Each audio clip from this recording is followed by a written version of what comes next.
Now at 10, a presidential visit in the shattered community of Uvalde, days after a mass shooting took 21 lives. This town's message, hope over fear. We've been strong and it took us down a little bit, but we'll get back up there. Live team coverage tonight. The chants for change only growing louder as the Bidens visit Uvalde. Tonight, the president's response to those continuing to grieve 5 days after the mass shooting. Local leaders have clamored for a federal review of law enforcement's response to Tuesday's mass shooting. Today, the DOJ says they'll do it, but their report may not look like others the department's done before. But to have the Department of Justice come in under circumstances like this, when it's not investigating a crime, I think is a little bit unusual. KENS 5 News at 10 starts right now.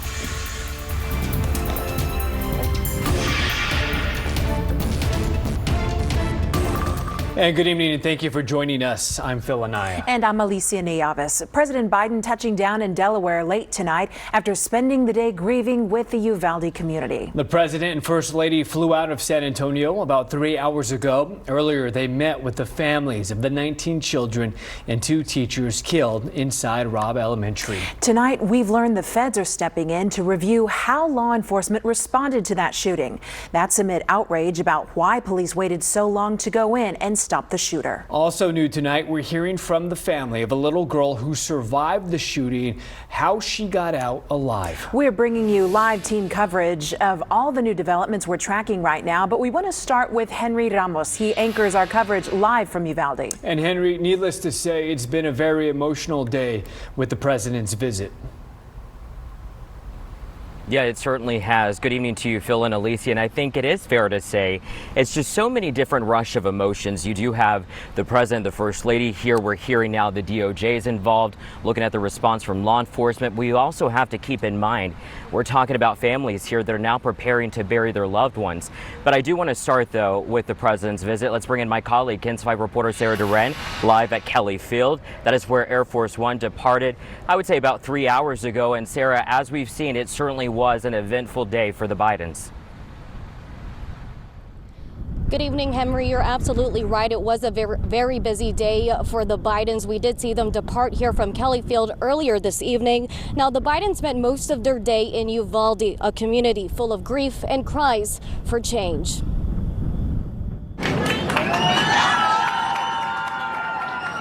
Cheers erupt as President Biden and First Lady Dr. Jill Biden visit Robb Elementary School in Uvalde. The Bidens, dressed in black, placed a bouquet of white roses at the site where 19 students and 2 teachers died Tuesday, a place where many more were wounded as a result of the mass shooting. For several minutes, the Bidens paused to read the names of victims, touching some of their photos in between each cross. Next, they arrived to Sacred Heart Catholic Church. Archbishop Gustavo Garcia Sierra presided over the Mass with a message of hope and healing for the community. Outside cheers turned into chants near the church. Spectators repeatedly yelled, "Do something," towards the Bidens. With a good ear, you can hear the president's response.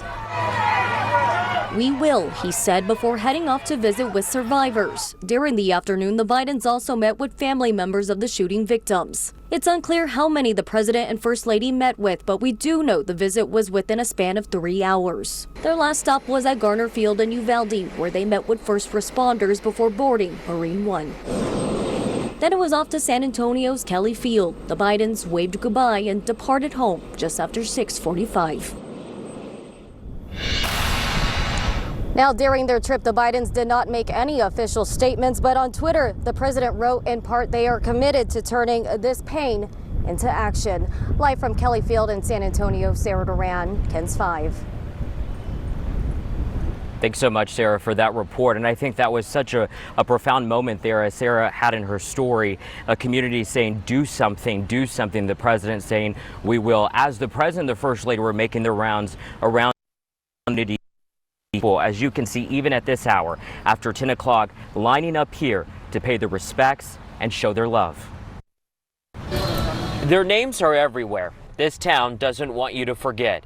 In the midst of people paying their respects, off to the side, a father holding a sign. We've been strong and it took us down a little bit, but we'll get back up there. The last few days, Alex Covarrubias has been holding Uvalde strong. I appreciate for him coming on this way. The father grateful for the Sunday visit of President Biden and the First Lady. I think it was nice as supporting our community. Thank you for coming and saying your respects to these little angels that we lost. How long has he paid his respects? Ivan Cáceres with those thoughts about the president's visit. For Cáceres, this is personal. I was hoping it wasn't true. His best friend's brother, Xavier Lopez, was one of the children killed inside Robb Elementary. I'm feeling down low, just really messed up inside. As the memorial continues to grow downtown, the people who live here simply say just to pray. Oh, if we could just pray and pray for the names of the kids and the teachers. Just keep praying and stay strong, and we'll get through it. That message of hope there, hope over fear. Keep praying, as they say, and don't forget their names. All right, now let's get you caught up to the major developments tonight. That's in the search for answers into Tuesday's shooting. We now know the Department of Justice will review law enforcement's response. Local police drawing scrutiny for waiting to barge into the classroom and kill the gunman. Even as kids inside, they begged 911 dispatchers for help. The gunman was inside the school for 1 hour and 17 minutes. Now I want to bring in my colleague, Kens 5 reporter Matt Houston. Matt, because I think there's a lot of questions into what this review will look like. What have you learned? What insight have you learned tonight? Well, first and foremost, Henry, it's important and helpful to think about this, as you said, as a review and not an investigation. The Justice Department is trying to determine what happened, though not necessarily to prosecute or charge any of the law enforcement officers who responded. Another thing worth noting here is the agency involved in all of this, well, they don't usually handle after-action reviews.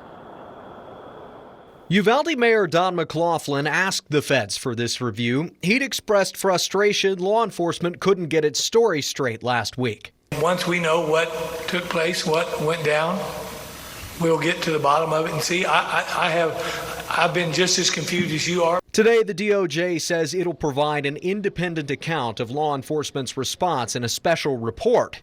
Former federal prosecutor Greg Sofer argued Uvalde-based cases.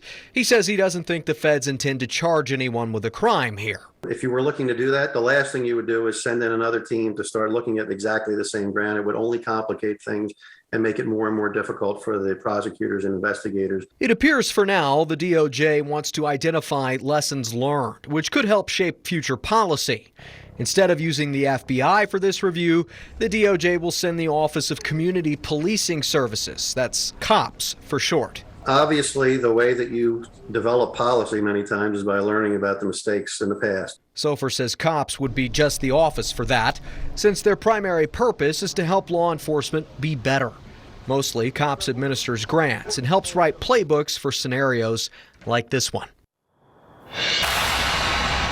Sofer says COPS does not have subpoena authority, which may make acquiring interviews a little difficult on them. Since they don't usually do after-action reviews, this is a somewhat peculiar move by the Justice Department. They will establish a timeline, though, so this all may really be a look back to help shape policy for the future. Live on the Northwest Side, I'm Matt Houston, Kens 5. Thanks so much, Matt, and it's certainly an important look back as to what exactly unfolded there. Even driving in today into this town, you're just seeing so many memorials, people from all over, definitely long lines, but we want to get you to 3 different videos just to show you of exactly what is happening in this community. I want to start here as thousands of people waiting in line throughout the day to mourn at Robb Elementary School. What you're looking at right now is more of like a time-lapse video from today. I mean, you can see in this video people using umbrellas to shade themselves as they waited. And actually on my way into the center of town, this memorial actually caught my eye. There's crosses everywhere, but this one is right at a daycare center here, and they set up chairs for all the children and the 2 teachers who were killed. Pretty moving. I mean, it has their names on them. People were showing up, leaving their messages. It's certainly one where a lot of people were just sitting there praying. I saw a woman just show up, just reading her Bible as she looked at the names and looked at this memorial. And support for those who are hurting is also coming through art. Tonight, Jaleesa Irizarry introduces us to a few people honoring those who were lost. Just getting all the details down. Just because they aren't there doesn't mean they're gone. Their laughter can be heard in the hearts that love them most. Their memory can be etched on walls. Yeah, you can definitely feel it. Josiah Villanueva knows his work today won't dissolve the heavy feeling in Uvalde. Yeah. But it just might add another emotion. I'm just trying to give back and give people smiles. I know it won't help, but just even if it's in the slightest bit, I'd like to do it. Just a block away from the town's cemetery, paintbrushes share the message. Yes, ma'am. Artist Michael Sanchez wants grieving families to know. Every time they pass by a parent or grandparent or an uncle or an aunt, they could see their nephews, grandsons, son's name and know that somebody else thought about their grief at the moment. That's what I would love. Doves flying freely will represent the children killed in Uvalde Tuesday. Their names will fill the empty spaces on the wall and in the hearts of those putting them there. You know, each child had a name, had a purpose in life that was cut short, but long live them, their names, and for generations to come. Can't leave that out. A piece of this town will always be missing. But with each stroke, their memory will never be gone. Jaleesa Irizarry, Kens 5. And we will return back to Uvalde with live coverage from Henry Ramos coming up in the 10:30 hour. In addition to the children and the teachers on the mural you just saw, Sanchez is also adding Joe Garcia. Joe is the husband of Irma Garcia, one of the teachers killed at Robb Elementary. Joe died of a heart attack just 2 days after his wife did, and just hours after he laid flowers at a cross with her name on it. And new tonight, we're hearing the story of a little girl who survived this mass shooting. The Fierro family thought they may never see their 9-year-old daughter Eliana again. Her father, Martin Fierro, explained the chilling moments of her escape. I cried when I held them. I was able to hold them again because I knew that a lot of parents weren't gonna be able to hold their children. That they were in the cafeteria, and when they did the drill, the little kids and the teachers turned off the lights and they all hid. And they hid behind the curtains of the auditorium. And by her account, she told my wife that you heard somebody come in and say, "Come out, little children, come out, little children. It's okay." Is that what you heard? Mm-hmm. But y'all stayed still behind the curtain? Mm-hmm. They didn't come out because they weren't sure. You knew it wasn't policemen? Yeah. She told my wife that she knew that it wasn't the policeman. So the shooter actually went in there and was asking them to come out. So he just walked in, he asked them, then he walked out because I think a policeman was chasing him because when the police, after he left, a policeman came in and went behind the stage and saw us. Families were fighting to get in. Wow. The shooter had almost an hour, 40 minutes, and people were fighting, and there's a lot of questions right now. A lot of questions, and both Martin and his wife have spent their whole lives in Uvalde. They grew up with the other parents of the victims like one big family, so they mourn those who died as if they were one of their own. Now, visitations begin tomorrow for the victims who lost their lives. 10-year-old Amarie Jo Garza, will be remembered at a visitation tomorrow ahead of her funeral Tuesday. Amarie Jo is described in her obituary as kind, caring, blunt, loving, sweet, and sassy. She hated dresses and loved swimming and drawing. She dreamed of becoming an art teacher. And the visitation for 10-year-old Maite Rodriguez is also tomorrow. Maite was an honor student who loved animals and the ocean. She dreamed of attending the University of Texas A&M in Corpus Christi to become a marine biologist. Her obituary says she was a kind, ambitious, friendly, and sweet soul. We're honoring all of the victims of this senseless tragedy, and we will respect each family's wishes in how we cover every funeral. Such beautiful faces, and we won't forget them.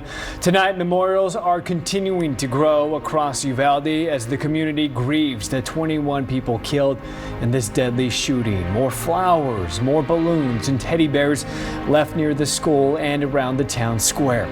Stay with us. We'll be right back.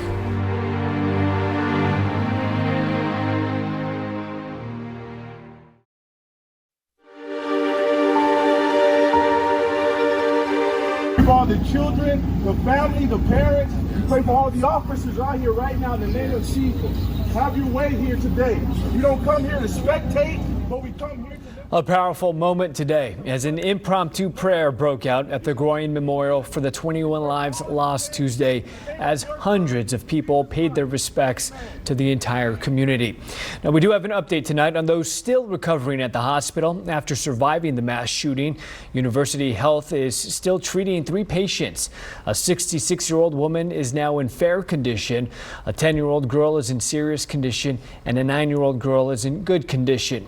And at Brooke Army Medical Center, they're still treating 2 adults. Their conditions have improved now and are listed as fair.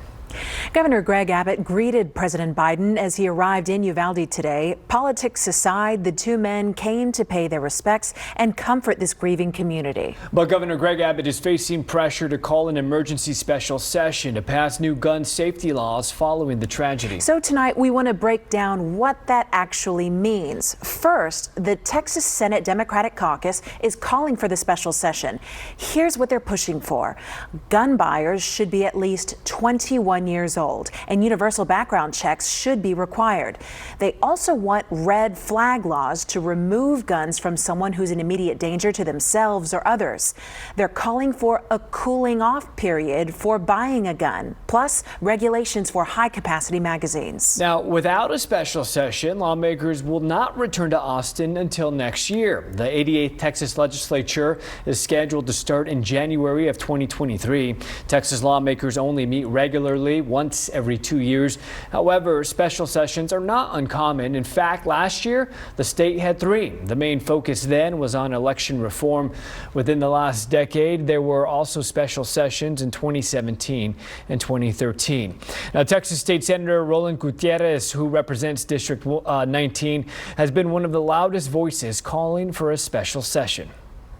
So I'm going to keep yelling, and I'm going to keep demanding it. People are demanding change, Democrats and Republicans. How is it that an 18-year-old can walk into a store down the street, buy 2 automatic rifles in 3 different days, 1,800 rounds of ammunition, and no one stops to say anything? It needs to be raised to 21. We need to have waiting periods. We need to have red flag laws. There's about 3 things that most of people agree on. The senator says there is bipartisan support with both Republican and Democratic Texans who want common sense gun laws, but Gutierrez says there is work to do bringing politicians together to create those laws. All right, Ryan Shoptown now. All right, weather-wise, it was a hot day today. Matter of fact, 99 degrees was the official high temperature here in San Antonio. That's specifically at the airport. A few degrees shy of the 1927 record of 102. Right now, we're cooling off, but slowly, partly cloudy, lower 80s across the map. And the good story and the big weather concern today has been the winds from the southeast, 15, 25, up to 30 miles an hour, keeping the air moving with temperatures near 100. This felt nice earlier today and feels nice out there this evening. For your Memorial Day forecast tomorrow, we'll start off in the middle to upper 70s. A good amount of cloud cover, but no rain. Maybe a few sprinkles, but nothing measurable. High temperatures topping out around 96 to 97 tomorrow. A nice day to head out to the pool, or if you're heading out to the beach, especially near Corpus Christi, Portland, Rockport. Tomorrow's forecast looks great, and it will be around 92 over in Corpus Christi and out near Port Aransas tomorrow. And for Tuesday, clear skies in the afternoon and mostly quiet conditions. Now look at this. This ridge of high pressure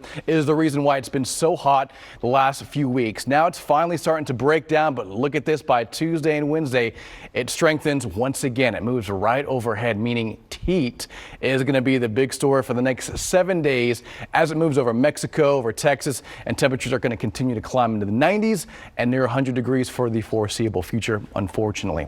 Okay, so Hurricane Agatha, now a Category 2 hurricane south of Mexico. This is a Pacific Basin storm. It'll cross over the Yucatan and near the Bay of Campeche, but weaken upon arrival really as a remnant low, so it's not a concern for us, but we'll continue to keep tabs on it.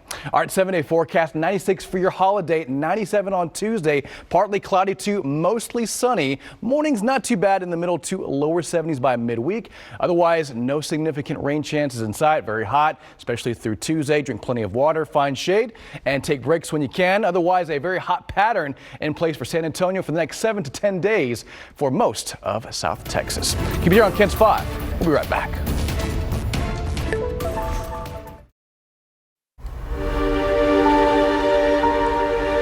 The president's visit to Uvalde is a somber moment for longtime residents. One man who lives near Garner Field was one of the first to see the president on the ground. Ken's 5 reporter Troy Kless spoke to the man about what the visit means to the community and how the shooting is affecting him. With an American flag in hand, Mario Quintanilla watches the commander-in-chief descend into Uvalde. It is sad that it has to be like that, that a tragedy has to happen for him to come here. Quintanilla says he's thanking God. His granddaughter, in the same grade as the children killed, left school 15 minutes before the shooting. If they would have been there, they both probably would have, gotten killed as far as we're concerned. So, that kind of hits home. Garner Field Road lined with flags and spectators. As Quintanilla says, while he's still processing the tragedy, he thinks the community will grow stronger. I know now for a fact, the way this thing happened, it's going to get even tighter yet. That's what I believe. He's hopeful the president's visit will be part of the healing process. Maybe other people may not feel the way I do, but if you're human and you should have feelings, you should feel the same way. Regardless if you're whatever race you are, whatever, if you're a Republican, Democrat, whatever, the president is still human, him and his wife. So there's no difference in me, you, and anybody else. So they feel the hurt. Quintanilla says he feels the hurt too. In Uvalde, Troy Kless, Ken's 5. If you're looking for a way to help, you can donate to the Robb Elementary Memorial Fund at any First State Bank branch. For more ways to support the Uvalde community, just head to kens5.com/Uvalde help.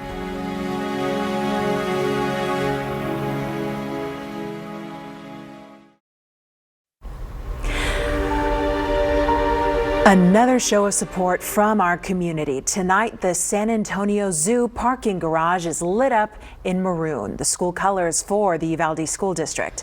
It will remain lit for the next 21 nights, one night for each of the victims. The zoo tells us students and teachers from Robb Elementary visited the zoo just last week. The zoo says Uvalde is part of our community. They are our neighbors. They are our friends, our relatives, and those senselessly killed were our responsibility as a society. And take a look at this. This is the front page of the Uvalde Leader News today, showing the names of the 19 children and 2 teachers killed inside the school. The headline says, quote, "They were smart, funny, and loved." Stay with us. Our coverage continues in the next 2 minutes.